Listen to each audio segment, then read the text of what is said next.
반갑습니다. 오늘도 사회시간이 돌아왔습니다. 오늘 공부할 내용은요. 교과서 54쪽부터 57쪽입니다. 다시 앞으로 왔죠. 그죠? 지난 시간에 삼권 분립에 대해 배웠고요. 이젠 그 삼권 분립 각각 기관에 대해 자세히 공부해보는 시간을 가져보도록 하겠습니다. 그 중에서요. 오늘은 첫 번째 시간 국회에서 하는 일을 알아봅시다 라는 주제로 공부를 한번 해볼게요. 이 국회가 삼권 분립 기관 중에 무엇에 해당됐었죠? 국회는 입법부였었죠. 그죠? 입법부였습니다. 그래요. 입법부인 국회에 대한 이야기를 오늘 한번 해볼게요. 먼저 저작권 경고 가겠습니다. 저작권 경고. 저작권법 제25조 2항에 따라서요. 학교 수업을 위한 저작물, 여기서 저작물은 사진, 글, 그림, 영상 등을 모두 포함합니다. 본 수업에서만 이용 가능합니다. 다운로드, 녹화, 녹음, 캡처 안 됩니다. 저작권법 위반으로 처벌받을 수 있습니다. 자료 출처 밝힙니다. 자료 출처는요. 인디스쿨의 혜야 선생님 그리고 세아쌤 선생님의 자료 활용하고 있습니다. 감사합니다.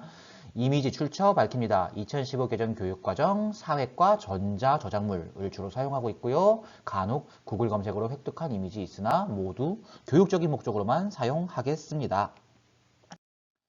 지난 시간 복습을 먼저 해볼게요. 국가의 일을 나누어 맡는 까닭에 대해 배웠습니다. 국가의 일 그리고 국가의 권력을 나누는 이유가요. 한 사람이나 기관이 권한을 모두 가지게 되면 우리 역사에서도 그리고 세계 역사에서도 그런 일들은 있었죠. 그죠? 그렇게 되면은 권한을 마음대로 사용하거나 잘못된 결정을 할 수 있다는 거죠. 그래서요. 이런 일이 벌어지게 되면은 국민의 자유와 권리가 보장되지 않는다는 겁니다. 그래서 우리는 국가의 일을 나누어 맡는다. 국가의 권력을 나눈다. 라고 했었습니다. 그리고 지난 시간에 배웠던 내용 중에 가장 중요한 키워드가 뭐였다? 삼권 분립이었다. 여기서 헷갈리지 마세요. 삼권 분립입니다. 설립자예요. 삼권 분리 아닙니다. 분리 아니에요. 분립이에요. 기억하세요. 삼권 분립이란 이런 거였죠. 먼저 권력을 분립하는 거였습니다. 국가기관이 권력을요 나누어 서로 감시하는 역할을 한 거죠. 그렇죠? 그래서 삼권 분립은 국가 권력을 국회, 정부, 그리고 법원이 나누어 맡았다라는 겁니다. 여기서 국회가 입법부, 정부가 행정부고요. 그리고 법원이 뭐다? 사법부다. 그죠? 이제 기억이 좀 날까요? 그래서 오늘 배울 내용은 삼권 분립 기관들 중에 맨 위에 있는 이 국회에 대해 배워보도록 하겠습니다.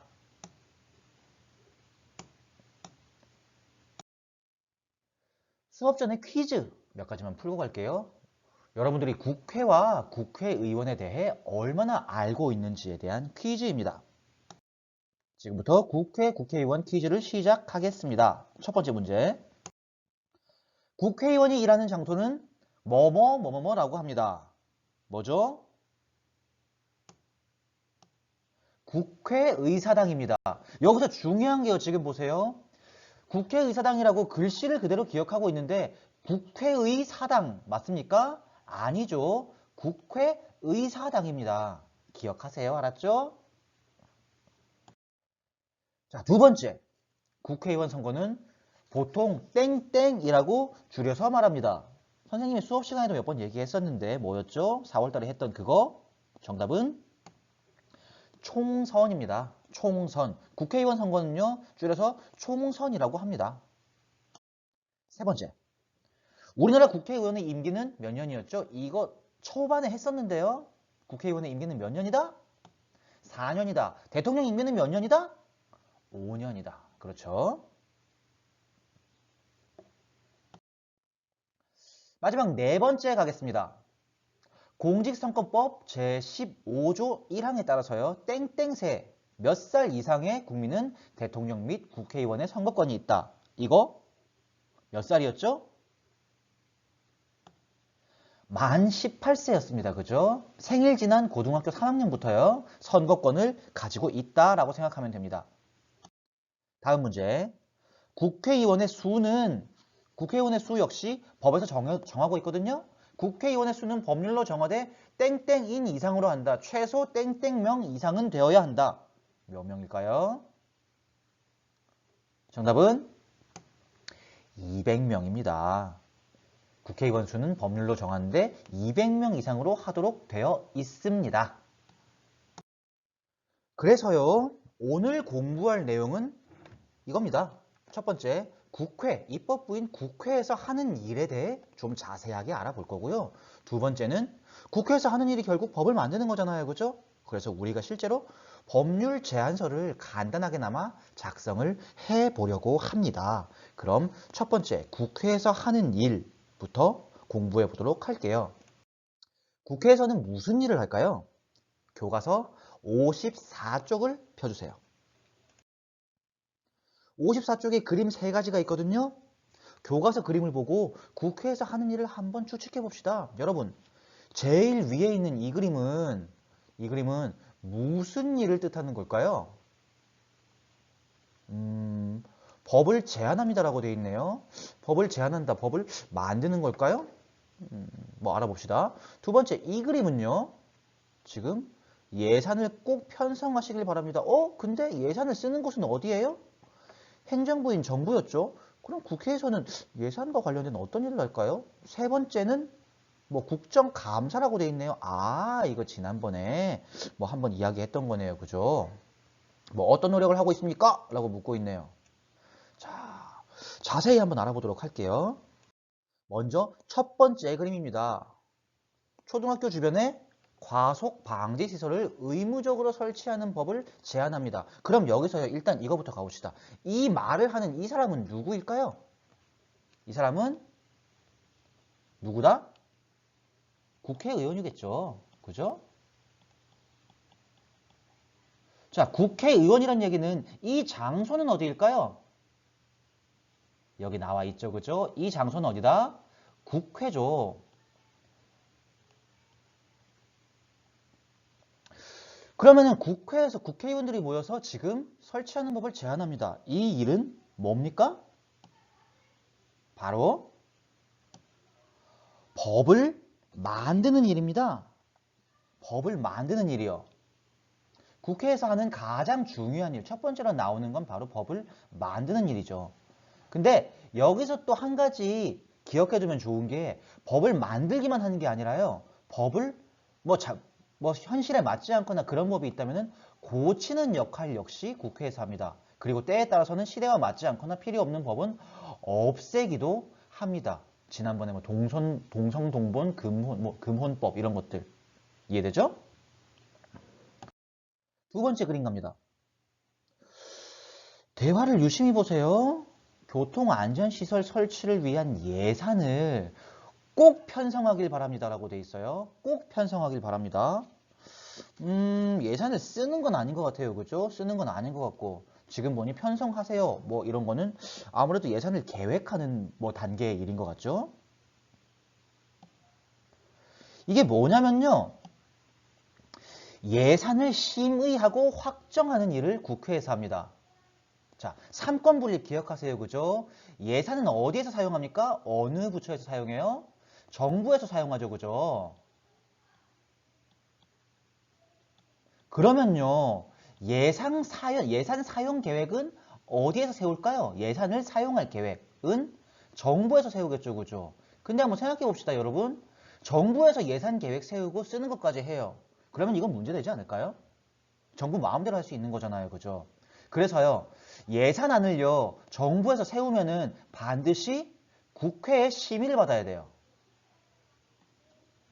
그러면 국회에서는요. 정부에서 세운 예산안을 꼼꼼히 검토해서 이건 현실성이 있다 없다. 이거 예산은 부족하고 이거 예산은 너무 많으니까 줄입시다. 라고 하는 일을 거치는 거죠. 이걸 우리는 심의라고 합니다. 심의 위에 나와 있죠. 어떤 일을 토의하여 적절한가를 판단하는 일이에요. 결국 예산안을 세우는 건 정부지만 이게 적절한지 판단하는 건 국회에서 한다는 거죠. 다시 한번 기억해요. 삼권 분립이에요. 서로 감시와 견제를 하는 거죠. 그리고 마찬가지 계획 단계만 통과하면 되느냐? 그것도 아니에요. 사용하고 나서는요. 사용한 예산에 대해서도요. 잘 사용했는지를 검토하는 일 역시 국회에서 합니다. 감시와 견제. 기억하세요. 두 번째는 국회에서 하는 두 번째 일은 예산을 심의하고 확정하는 일입니다. 그리고 세 번째 그림 갈게요. 세 번째 그림은 딱 지금 여기 나오죠. 그죠? 국정감사라고 돼 있어요. 그죠? 국정감사. 국정감사가 뭐냐라고 묻는다면 이런 거죠. 국정감사는요. 공무원에게 나란 일 가운데 궁금한 점을 질문하고요. 어떤 노력을 하고 있습니까? 지금 질문하고 있는 거죠. 그죠? 그러면은 뭐 담당자 누가 뭐 답을 하겠죠. 그죠? 그 과정에서 뭐 잘못된 게 밝혀졌다. 잘못한 일이 밝혀지면은 바로 잡도록 요구하는 자리예요. 즉 지금까지 했던 일 그리고 앞으로의 계획들을 포함해서요. 정부가 법에 따라 일을 잘 하고 있는지 확인하는 것. 이걸 우리는 국정감사라고 합니다. 국정감사가 잘 이루어져야 공무원들이 그리고 나라 돈을 쓰는 사람들이 나라의 뭐 계획을 추진하는 사람들이 긴장하고 똑바로 일을 할 수 있겠죠. 그래서 감사라고 하는 거 되게 중요하고요. 정부에 대한 국정감사를 어디서 한다? 국회에서 한다. 국회에서 한다.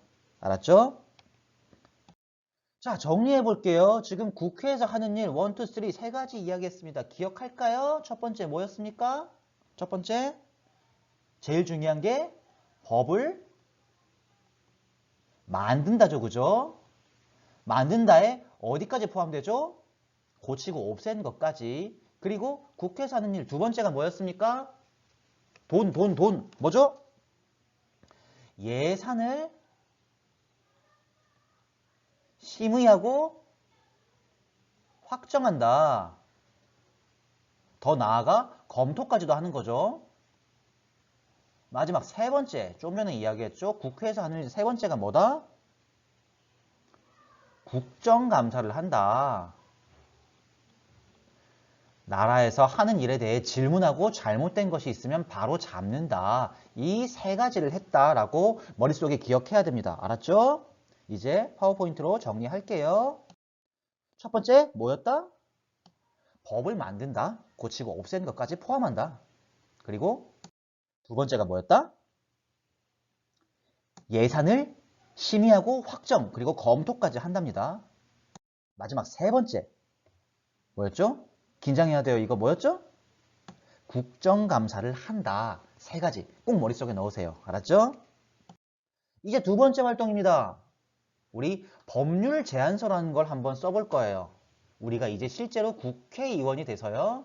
법률 제안서라고 하는 걸 한번 작성해보는 시간을 가지도록 하겠습니다. 교과서 57쪽을 봅니다.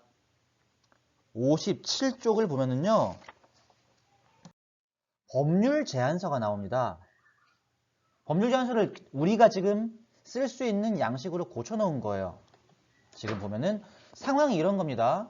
산책을 하다가 손을 씻으러 공원 화장실에 갔어요. 근데 세면대가 너무 높아. 어릴 때 이런 경우 있지 않아요? 손이 잘 닿지 않았단 말이죠.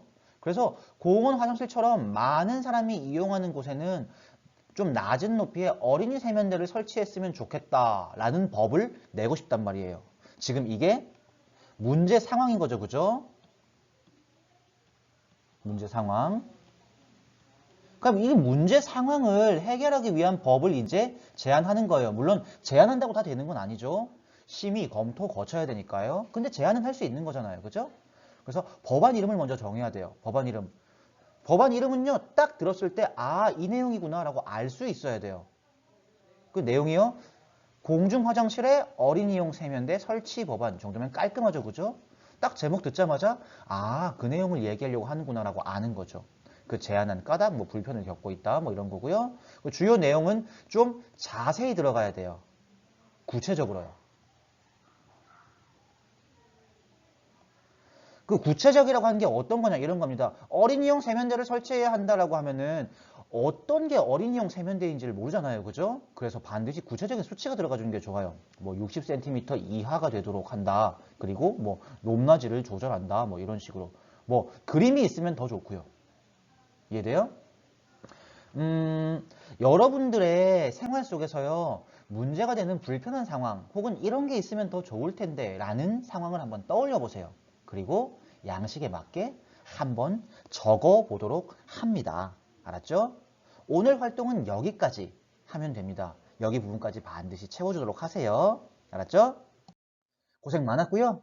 우리 다음 시간에는 삼권 분립 기간 중에 두 번째, 정부에서 하는 일을 알아보도록 하겠습니다. 고생 많았습니다. 다음 시간에 만나요.